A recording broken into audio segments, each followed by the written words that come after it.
kembali lagi bersama saya Aziza Auliasari dan saya Fatia Amalina dalam program Pelangi Jogja Warna-Warni Yogyakarta.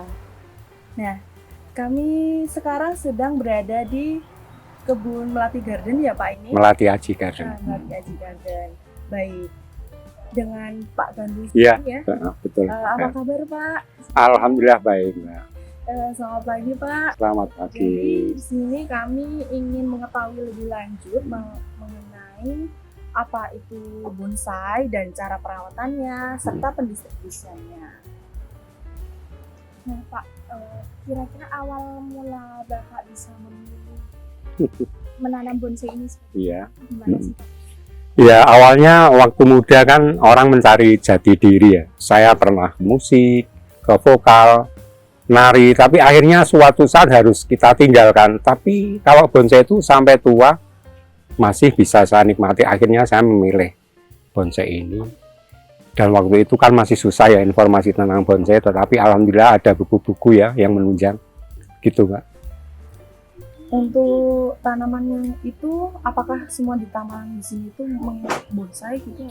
Oh enggak Mbak, saya pada dasarnya senang semua tanaman ya. Ada anggrek, ada tanaman langka dan lain sebagainya. Jadi bonsai itu hanya salah satu kesukaan saya.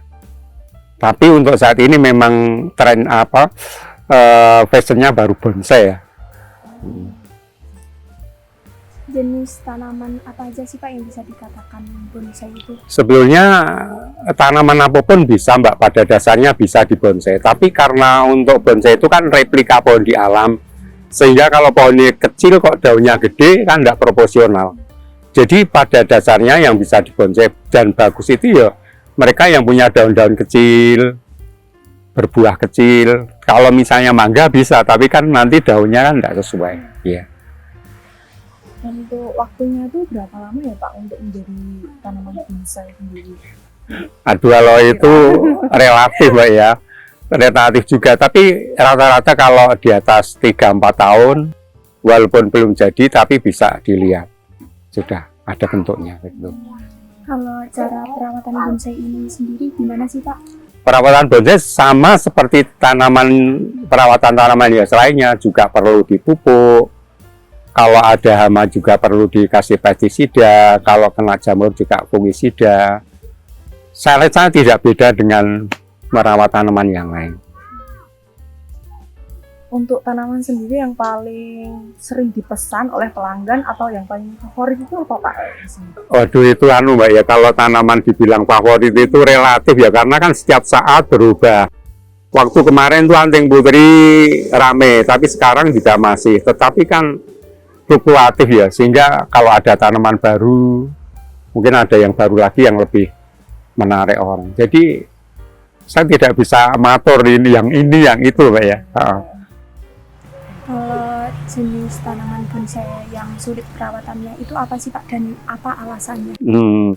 Kalau tanaman bonsai yang sulit perawatannya itu ya tanaman-tanaman yang tidak agroklimatnya tidak di sini, misalnya seperti tanaman yang di puncak gunung atau di tepi laut, itu kalau dibawa ke daerah kota itu ya tidak mau, seperti misalnya Manis Rejo yang ada di Dieng, terus ada Santigi yang di pinggir pantai, itu mereka bisa hidup tapi ya pelan-pelan akan mati karena secara umum agroklimatnya nggak ada cocok ya, baik itu angin dan udaranya, sehingga kita percuma aja menurut saya. Untuk tinggi bonsai itu kira-kira berapa ya? Tinggi bonsai kalau yang saya pelajari dari Jepang itu dulu, kalau di Jepang kan ada bonsai itu sampai 5 cm itu mame bonsai. 5 cm sampai 15 cm itu kalau di kita masih disebut mame bonsai, 15 cm masih ya. 15 cm sampai 30 itu bonsai medium. Nanti 30 sampai 60 itu besar dan di atasnya itu super besar. Tetapi bonsai itu kan seni itu kan dinamis ya Mbak ya, sehingga menyesuaikan. Kalau dulu mungkin orang buat rumah kecil sehingga bonsai kecil juga memadai, tetapi orang sekarang buat gedung yang gede-gede sehingga kalau hiasannya tidak sesuai kan kurang gede, sehingga sekarang orang buat bonsai gede-gede 2 meter. Nah itu itu enggak bisa di ini ya Pak, enggak bisa untuk patokan, tetapi menyesuaikan aja. Iya. Iya. Pak, kalau untuk jalur distribusi atau penjualan tanaman bonsai itu gimana sih Pak? Kalau selama ini yang saya lakukan, Mbak, jadi kadang ada yang pesen lewat WA, tapi kebanyakan kalau pesen bonsai itu kan karena barangnya relatif susah ya diamati, sehingga saya selalu menganjurkan untuk datang ke sini sehingga nanti tidak ada persepsi yang tidak baik ya. Tetapi kalau cuman bibit, cangkok-cangkok itu biasanya saya lakukan dengan ekspedisi bisa. Tapi kalau bonsai mereka datang ke sini sendiri. Ya. Untuk sejarah dari bonsai itu gimana ya Pak? Sama sejarah Bapak itu merintis usaha ini sampai hingga sekarang. Bisa diceritakan Pak?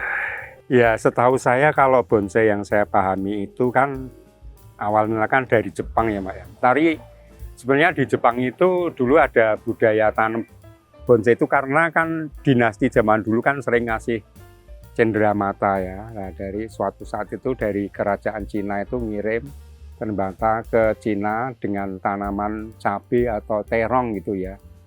Nah, itu sangat menarik bagi orang Jepang, tetapi orang Jepang berpikir kalau terong itu kan hanya berapa tahun terus mati. Akhirnya dia menyempurnakan jadi tanaman yang bisa ratusan tahun. Awal mulanya begitu. Tapi ada concern lain yang mengatakan yang beda-beda ya Pak. Sehingga menurut saya itu subjektif sekali ya. Setiap orang punya cerita sendiri. Itu salah satu yang saya tahu begitu. Kalau sejarah saya memang tadi sudah sampaikan sejak SMA saya mencari jati diri sehingga saya senang bonsai waktu itu.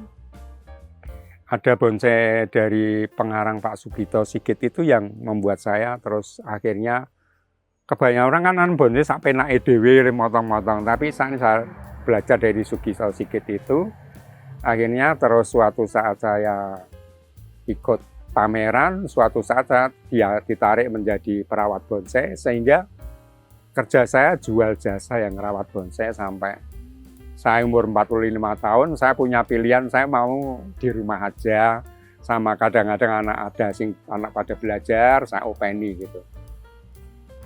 Kalau misal nih dari saya sendiri ingin belajar bonsai itu gimana Pak? Bisa nggak? Bisa Mbak, di sini ada kelas, teman ini sudah sejak COVID itu masih belum ada ya. Biasanya mereka mencari teman sendiri, jadi biasanya minimal 7-9 orang. Mereka nggawe grup kesepakatan hari apa, tapi saya kasih 1 minggu sekali 2 jam ya, 1 jam materi, 1 jam diskusi. Biasanya untuk gaya-gaya bonsai yang saya paparkan itu biasanya sampai 7 atau 8 kali pertemuan biasanya rampung. Terus untuk bonsai sendiri kan biasanya kalau dari muda-muda, anak muda ada kesulitan nggak sih Pak? Sebenarnya kesulitannya sih tidak ada Mbak ya, cuman kadang-kadang anak muda kurang sabar sehingga kadang-kadang dia mencari pohon-pohon masih di tempat yang bukan miliknya, sehingga saya selalu mengajarkan kita harus mandiri sebagai seniman, harus terhormat, tidak boleh ngambil yang di lingkungan karena di lingkungan itu ada yang membutuhkan juga, sehingga saya yang berada di sini saya ajari selalu berbudidaya. Tidak boleh ngambil yang bukan miliknya. Kalau mau membeli bonsai di sini tuh harganya berkisar berapa ya Pak? Untuk harga itu relatif Mbak. Mungkin dari ratusan ribu ada sampai tidak terbatas. Jadi tergantung. Iya, tergantung ukuran dan kadang-kadang kalau di masyarakat itu kan referensinya kalau sudah punya kelas sampai pameran sampai utama atau madya itu nanti akan berbeda. Kalau kendala dalam budidaya bonsai ini apa Pak? Kendalanya sama Mbak seperti kendala pertanian di sawah, ada hewannya, ada penyakitnya, ada jamurnya dan lain sebagainya, dan saya rasa penanganannya juga sama. Cuman kalau bonsai itu kan harus lebih hati-hati ya, karena kan dia mempunyai fisik yang kecil, Sehingga kalau kita tidak memperhatikan dengan jeli, kadang-kadang kecolongan ya, misalnya sampai mati atau sampai kering gitu. Oh gitu Pak. Jadi harapan Bapak untuk bonsai ini bagaimana Pak? Untuk bonsai ini Depannya, gitu. kedepannya sekarang sangat baik ya. Maksudnya pecinta-pecinta bonsai yang muda juga banyak sekali, dan sekarang saya lihat lebih maju ya. Teknik-teknik bonsai sudah begitu pesat. Harapan saya juga ini Mbak, kalau mungkin bagi anak-anak muda yang belum menemukan tempat untuk berkarya, bonsai itu salah satu tempat yang memungkinkan untuk kita jadikan sarana aktualisasi diri. Baik, terima kasih Pak atas Iya. informasinya. Baik pemirsa, jangan kemana-mana dulu karena setelah ini kita akan mengeksplor berbagai tanaman bonsai yang ada di sini. Tetap di Pelangi Jogja, Warna-warni Warna-warni Yogyakarta.